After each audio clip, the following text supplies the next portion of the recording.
Now available in paperback and Kindle Unlimited, John Haynes, A Conversation with Death. The man who rules the world and the angel of darkness take on a horde of demons in this inaugural John Haynes series adventure. Get John Haynes, A Conversation with Death for 99 cents on Kindle or in paperback today. After reading Batman issue 50 and Batman issue 51, I have some advice for Tom King from my 20 years of being a professional writer.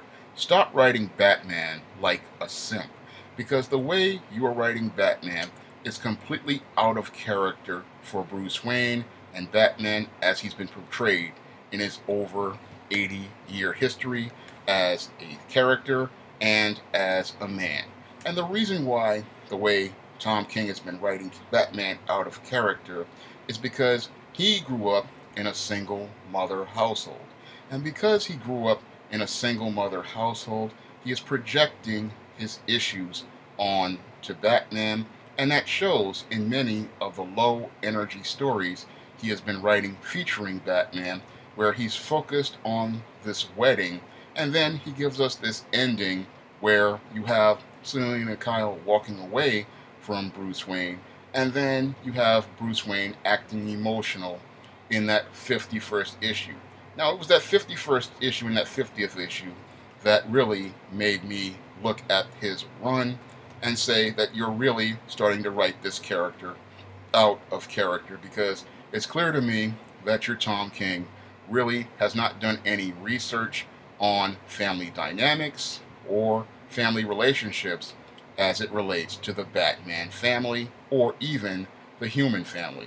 Now, the reason why your Batman and your Bruce Wayne would not be all emotional over a breakup with a Selina Kyle who walked away from him at the altar is this. Your Bruce Wayne grew up in a home with two parents.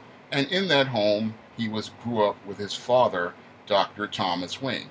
And in the 8 years of his life that he was living with Dr. Thomas Wayne, he learned his lessons in manhood from Dr. Thomas Wayne. And it was those core values that Bruce learned from Dr. Thomas Wayne that shaped the man he would grow up to become. Because it was those core values that are the foundation for his mission as Batman and the main reason why he took that vow to go out here and protect Gotham City from all these criminals as Batman. That is the core foundation of who Bruce Wayne is. It comes from his father, Dr. Thomas Wayne. Now, his values are reinforced during his adolescence by Alfred the butler. Now, Alfred's wisdom taught Bruce patience and understanding, and it taught him compassion for people, because it was his compassion by staying there with Bruce after his parents died that showed him a bigger picture for his life and showed him that people aren't just black and white, that there are gray areas. So that really shaped who Bruce Wayne was growing up. And in addition to Alfred and Dr. Thomas Wayne, he had relationships with numerous men he worked with who trained him to become Batman, like the Sensei. And I believe it was the Sensei who also had a major impact on Bruce Wayne in teaching him discipline and self-control, because in order to be one of the world's greatest martial artists, he had to learn the discipline through meditation techniques, and he had to learn self-control as he learned these martial arts, so he'd be able to look out for himself and defend himself when he was defending Gotham City. And when it comes down to men who grow up with fathers and strong male figures, they act very differently than boys who grow up in gynocentric environments like the single mother household Tom King grew up in. And I know this from personal experience by living here in the South Bronx around a lot of guys who grew up in single mother households with no interaction with any sort of male figures like a father or an older brother like I had in my life. Because the way a boy who grows up with a father or an older brother acts is completely different from the way a guy who acts in a single mother household.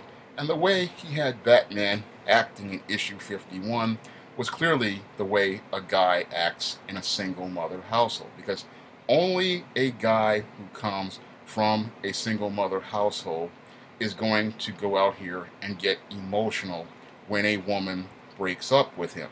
Because I've seen this happen numerous times here in the South Bronx. These guys, they have this too close attachment to their mother, and when they have a girlfriend, they then take the emotional hose from the codependent relationship they have with their mother, and then they attach it to their girlfriends. And then when their girlfriends see that this man is becoming too clingy and too codependent on them, they want to sever the hose, and then that's when these guys get all in their feelings, and that's when they want to go out here and participate in behaviors like stalking women, harassing women, threatening women, and getting crazy. Now, when it comes down to guys from two-parent households or homes with a father in them, they usually know how to navigate their emotions a little better. And yes, while they'll be hurting from a breakup in a relationship, they know they can't act in ways that will go out here and cause them to wind up doing damage to themselves. When it comes down to guys who have from two-parent households, in many cases, when they have to deal with a breakup, what they will do is they'll do something like throw themselves into their work, or they'll go out here and they may mope for a minute, but they'll do things that are internal, and they'll go out and do constructive things with themselves, like going to the gym, or they'll go out here and do some studying, but they're going to take their energy and focus it in another direction so they don't have to think about that female who left them. And I understood this when I was writing my novel, The Temptation of John Haynes, and I had the John Haynes character. He was dumped by his girlfriend Colleen in the first chapter. Now, your John Haynes, after being dumped by Colleen and then fired, he didn't go out here and get all emotional. No, what he did was he navigated through his emotions and started working towards looking for another job, because that's what men from two-parent households or men who have relationships with their fathers do. They don't go out here getting emotional, getting angry, and acting on their anger, because they have discipline and self-control. And that then, I believe, would have very strong self-control and extreme discipline, because I look at Batman's over 80-year history and how he has dealt with breakups with women like your Vicky Vale, your Silver St. Cloud, your Nocturna, and Selena Kyle in the past, and he's always been able to navigate through his emotions. And while he was feeling pain, again, he knew he could not act on his feelings, because he knew that one rash action based on emotions could have long-term ramifications on others, like the decision to make Jason Todd Robin, or the decision to make John Paul Valley Batman. Now, when your Bruce Wayne made the decision to make Jason Todd Robin, I believe, again, that was a decision based on his emotions, because I always believed it was a critical mistake based on his feelings, because Dick Grayson had grown up and become Robin. He had left his side, and he was feeling lonely, and he felt like he needed another boy to raise into manhood. Unfortunately, with the Jason Todd, he ran into a boy who came from a single mother household. And because your Jason Todd came from a single mother household, this is why he was completely out of control as Robin, and he had no discipline or self-control. And this is why he was a very terrible Robin overall, because he just came from that single mother household.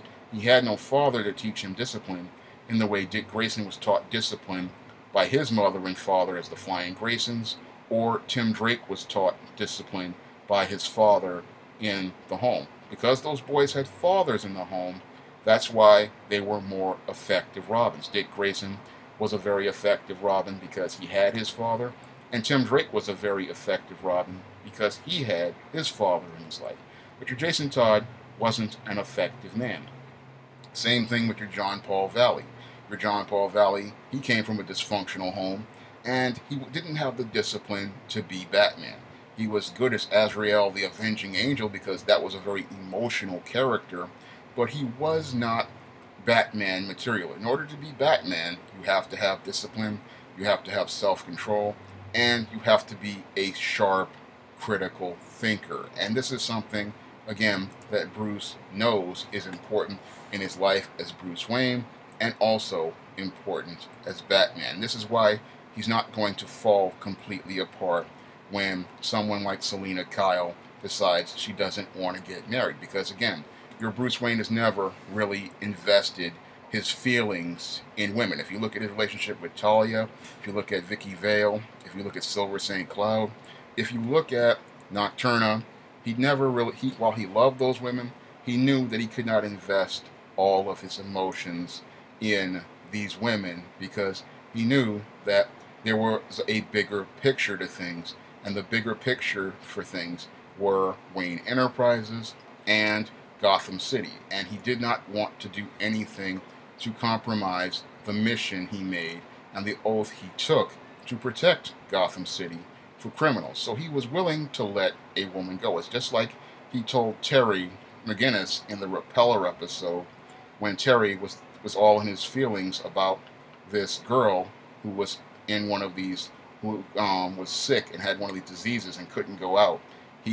Terry was all in his feelings about her, and he thought this girl was coming on to him, and he said, what do you do when these girls fall for you? He said, I step over them. And I understood what he was saying in that episode 18 years ago because something I had to do myself. As a professional, whenever you run into women, you have to be able to have discipline and self-control and focus on what you want to do. And I understood when he said, I step over them, because I had to step over them myself, because that's what a man has to do in professional situations. He can see very attractive women, but he has to understand that his eye has to be on the prize. So that's something that is in character for Bruce Wayne as I see it. But when I saw Bruce Wayne in Batman 51 getting emotional over a breakup, again, that's something a simp does, because simps invest their emotions in women.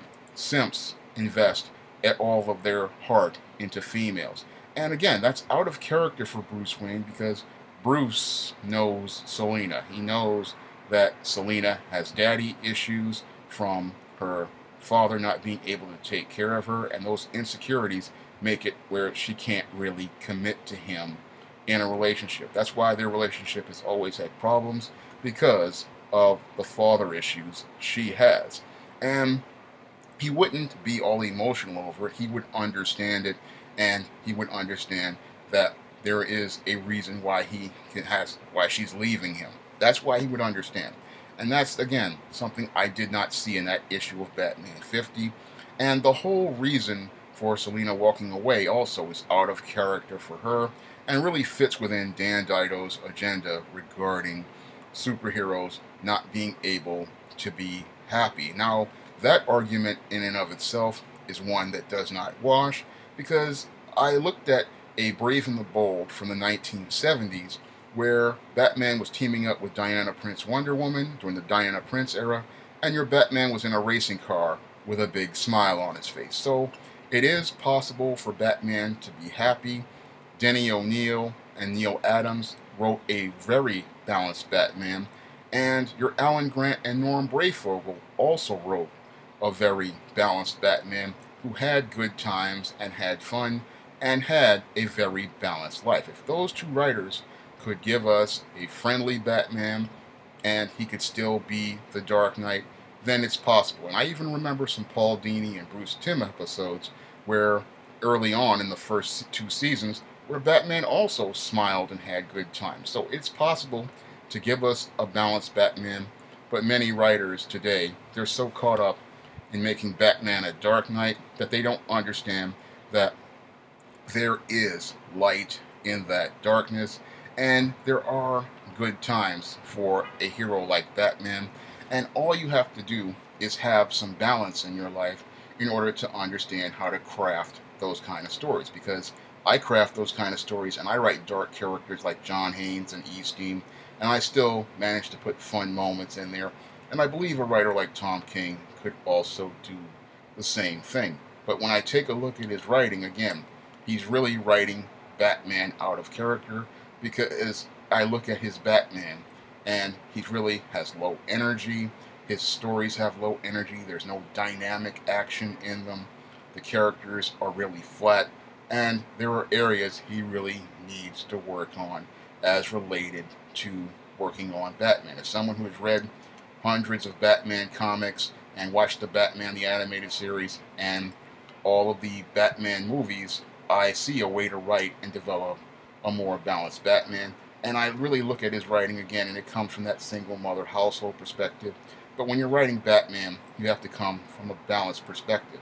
Now, I saw the same approach used for Superman as well a couple of years ago in the early New 52, when they had Superman being emotional. And I wrote a blog about that, talking about how they were writing Superman acting like a single guy from a single mother household. And again, this comes from the writer coming from their perspective and not the perspective of the character. In order to come from the perspective of the character, you have to do research on the character, you have to read their stories, and you also have to read things as related to psychology and the relationships for the family. And that was something I had to do when I was writing a novel called Spellbound, and I was writing this Matilda Crowley character who was a black goth, and I had to, in addition to reading about the black goth subculture, I also had to read about family dynamics, because in families there's an eldest child, a middle child, a youngest child, and in some families there's an only child, and their behaviors are based on where they are in the hierarchy. So I understood that people behave in certain ways due to the way they are raised, and you have to really present them from those dynamics, because these are proven facts in psychology. Now, there was a scene in a Batman issue, that 51, that showed me also that your Tom King also didn't do any research on jury duty, because this book was about Bruce Wayne being in jury duty for a trial with Mr. Freeze.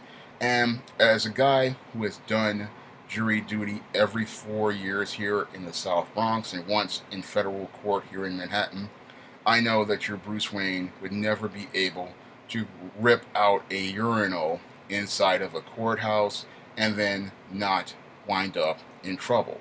Because when it comes down to courthouses, whether they be in a fictional place like Gotham City, or here in the Bronx, or in the Moynihan Courthouse here in Manhattan, ripping out a urinal is something that's going to get security's attention, because when it comes down to courthouses, courthouses have extremely tight security.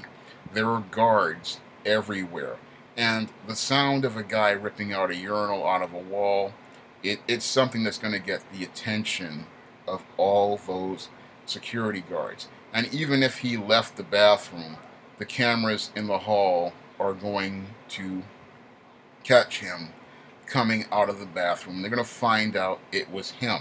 So that's something, again, Bruce Wayne just would not do, even if he was dealing with a breakup, because your Bruce Wayne knows that he has too much to lose, and with his years of discipline and training, he's not going to be that sloppy. And he's not going to be that sloppy because he knows that would compromise something as related to his oath to protect Gotham City. With Mr. Freeze on trial, he knows that that type of behavior is going to lead to the judge, charging a mistrial. And that mistrial, what that's going to do is lead to Mr. Freeze being free until his next trial. So your Batman wanting to get justice is not going to allow a villain to escape justice. Now, your Tom King probably has this as part of an overall bigger plan as related to Bane, but it's clear to me he doesn't understand the whole story of Nightfall as well. Now, your Nightfall made sense because your Bane broke criminals out of Arkham Asylum. And because he broke those criminals out of Arkham Asylum, and Batman was mentally, physically, and emotionally overwhelmed by having to take on so many rogues all at once, this is what wore him down to the point where Bane broke him. So I understood the logical pattern here. With this one, with Catwoman leaving Batman, and then Bane using it as part of a psychological tactic, that only works for a guy from a single mother household. A man from a two-parent household, this isn't going to work on, because men from two-parent households and men with fathers in their lives and men who have been working with male figures understand how to deal with breakups. They understand how to deal with relationships, and they know not to invest all their emotions in a woman, because they know that the woman at any time can make a choice to walk away from them.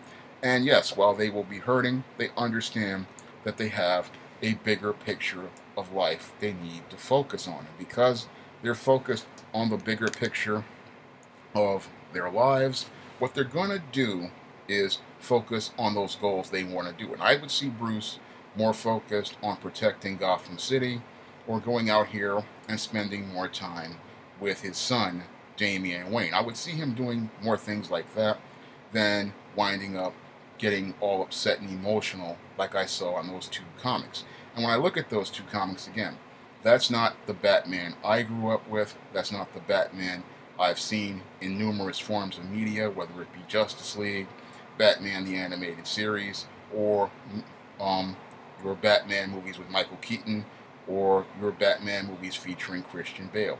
Your Batman, as I know him, is a strong male figure. He is an alpha male. He is a strong leader. He is someone who has discipline and self-control. And when I look at Tom King's Batman, it just does not fit within the parameters of anything I have seen as related to the Batman character. And his books just don't have that Batman heart, that Batman soul, or that Batman spirit. And as a writer with over 20 years of experience, my advice to your Tom King is to get more in touch with your masculine side. Go visit some of these men's issues channels on places like YouTube, where guys like Sandman, Turd Flinging Monkey, and myself make numerous videos on men's issues. Read some books on men's issues like No More Mr. Nice Guy by Dr. Robert Glover, and go out here and learn more about men and how men relate to each other, because it's clear to me you're writing Batman from the perspective of a guy from a single mother household, and the perspective of a guy from a single mother household is not a balanced picture of men. Guys from single mother households usually see men from a female perspective, and from the female perspective, they believe that men have something wrong with them and that they have to submit and defer to women in order to get their attention and approval. And that's what a simp usually does, because simps, they have to come from the perspective of, I need to be nice to women, I need to be kind to women and submit to them. And they don't understand that women, when they see a man coming to them from a position of weakness, they see that that man is lowering his value to them, and that's why they have no respect for them. Because when it comes down to men, men have to understand that you have a value as a man, and you cannot lower your value in order to please females. And that's what I saw with your Bruce Wayne in these Batman comics. He's just lowering his value the same way these simps like Steve Urkel used to do. And because they lower their value, that's why those women do not respect them. And this is why your Tom King really needs to pick up a book like I wrote, like your Stop Simping, Why Men Don't Need Finance to Get Romance, or your Manginas, They Look Like Ladies But They Act Like Men, or The Misadventures of Captain Save-A-Ho, or my upcoming Man Crisis book, so we can come to understand the role of men, the value of men, and understand how men, like fathers, shape and mold their sons, and how the values they teach their sons lead to them growing up to become a man like Batman in the future. If you'd like to see me make more videos like this, you can donate to my Patreon by clicking the link in the description box. And if you want to try some of my SJS Direct publications, like the ISIS series, the E-Steam series, The Temptation of John Haynes, or the Spinsterella trilogy, you may do so by clicking the link to Amazon.com in the description box. That's all I have to say for this video. You can comment, rate, and subscribe. Now available in paperback and Kindle Unlimited, ISIS, Escape from Transylvania. The Goddess Next Door and John Haynes must escape a horde of vampires on the hunt in this horror-filled ISIS series adventure. Get ISIS, Escape from Transylvania in paperback and Kindle Unlimited today.